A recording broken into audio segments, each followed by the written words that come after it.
Je prends la parole en deuxième lecture parce que c'est là qu'on va parler du principe qui sous-tend le texte de loi. Donc, je m'y suis abstenue pour ce qui est du C59 parce que je pense qu'il est problématique pour les mêmes raisons d'ailleurs. J'ai toujours pensé, en fait, depuis la nouvelle ère au Sénat, j'ai toujours pensé, et vous savez, je me suis alignée avec mes amis, mais j'ai toujours pensé qu'il était important de soutenir le gouvernement pour les questions financières, en tout cas. C'est le rôle des sénateurs de soutenir le gouvernement pour ce qui est des questions financières. Mais je ne peux pas soutenir les lois d'exécution du budget qui sont remplies d'éléments non budgétaires.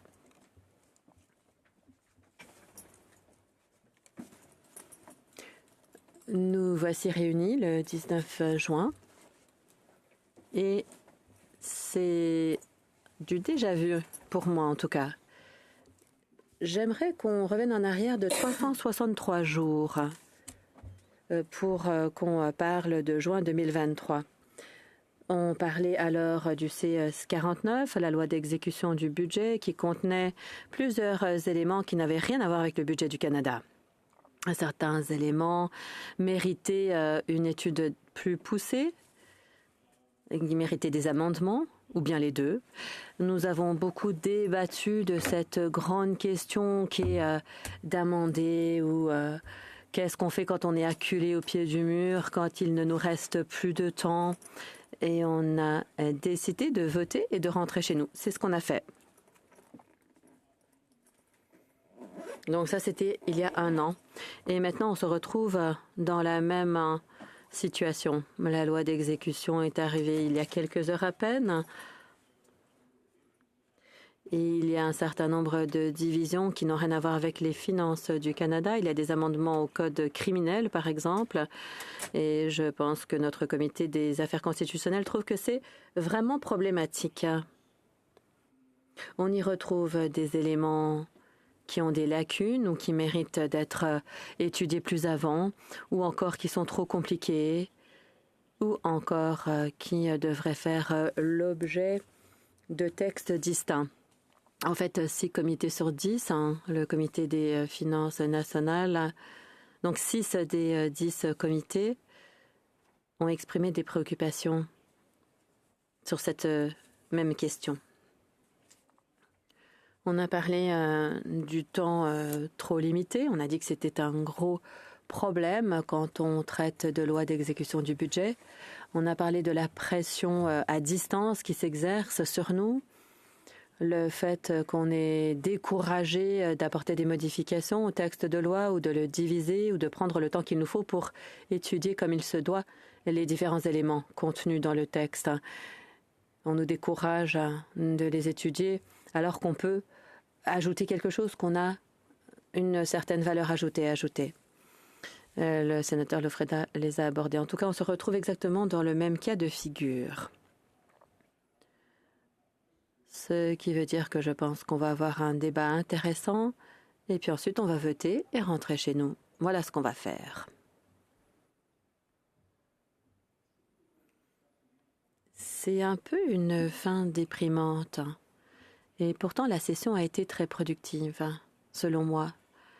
De merveilleuses études ont été effectuées. On a beaucoup travaillé. On voit que nos comités recommencent à produire des études et des rapports exceptionnels. Et c'est reconnu, ça. On a aussi fait du travail très important sur les textes de loi. On a passé beaucoup de temps à étudier les projets de loi d'initiative parlementaire émanant d'ici et de l'autre endroit. Et c'est vrai qu'on a amélioré ces textes de loi. Quels enseignements est-ce qu'on peut tirer de cette expérience? Qu'est-ce qu'on a fait et qu'est-ce qu'on doit faire si on va résoudre une fois pour toutes ce problème? Voici les enseignements qu'on a tirés. Je vais parler des enseignements personnels en tout cas. Le gouvernement adore ce raccourci, à savoir d'utiliser la loi d'exécution du budget pour y insérer toutes sortes de choses qui n'ont rien à voir avec le budget. Et les gouvernements tour à tour se sont servis de cet outil. Le gouvernement actuel si on n'impose pas de limite, va continuer à s'en servir.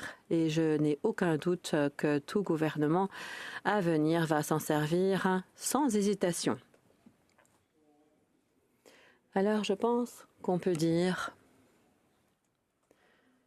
que nous avons une peine à purger relativement à ce type de projet de loi. Et si on ne fait rien, je pense que les choses risquent d'empirer. Deuxième enseignement. En fait, c'est une confirmation. Pour moi, au Sénat, par convention et par nature, nous n'aimons vraiment pas les outils constitutionnels qui sont à notre disposition pour amender, pour diviser, pour retarder les textes de loi afin de réagir à un abus de processus. On n'a pas envie de le faire. C'est comme une relation abusive. On se sent pris. On a la question des pressions qui s'exercent à distance, la question du temps trop limité. Et ces deux éléments se retrouvent dans cette loi d'exécution du budget. Voilà ce qu'on a appris à notre sujet. C'est qu'on évite à tout prix de se servir de nos pouvoirs législatifs et pourtant on s'en sert relativement à d'autres projets de loi, tout simplement parce que c'est une loi d'exécution du budget. Mais c'est absurde parce que les éléments que nous voulons amender n'ont rien à voir avec le budget de notre pays. Cela dit, voilà où on en est rendu et je pense qu'on a fait toutes les vérifications qui s'imposent. Et à mon avis,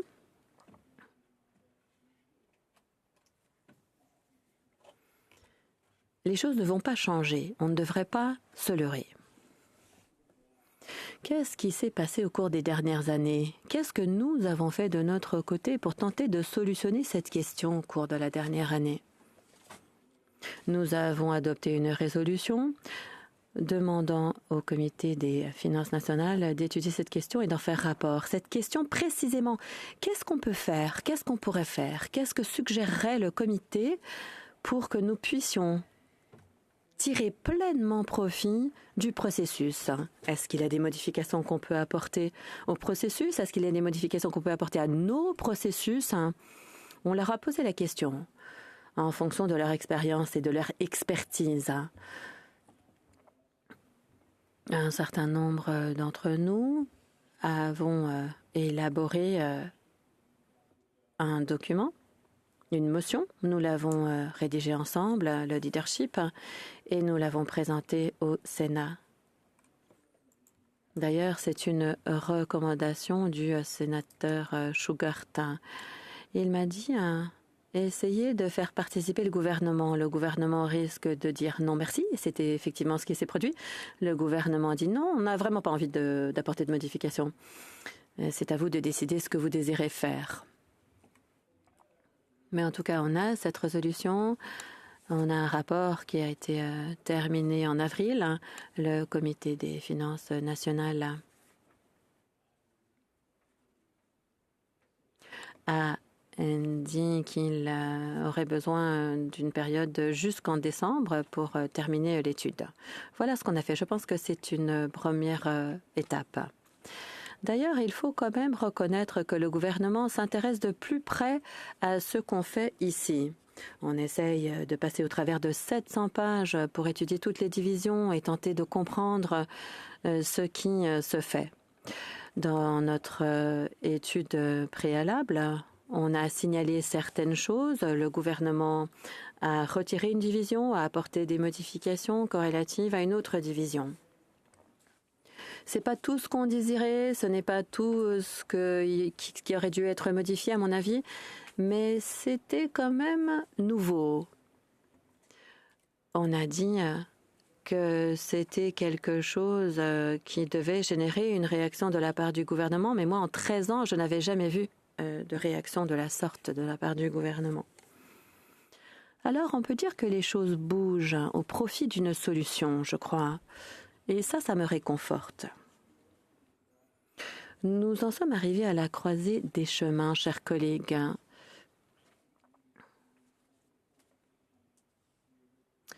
Dans le courant de cette année, nous aurons deux choix.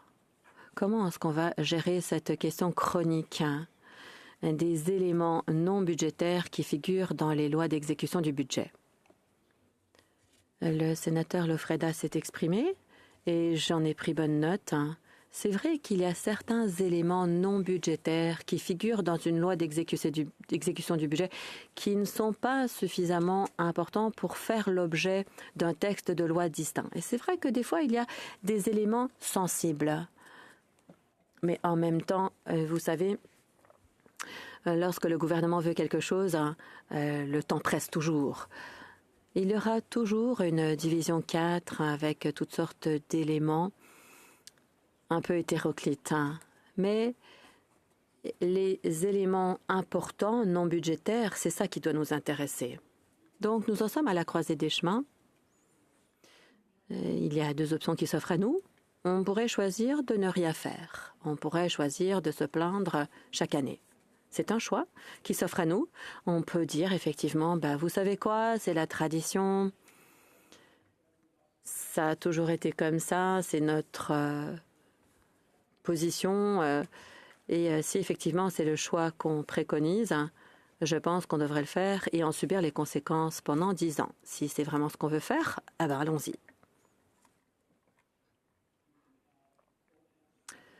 On peut choisir de se lier les mains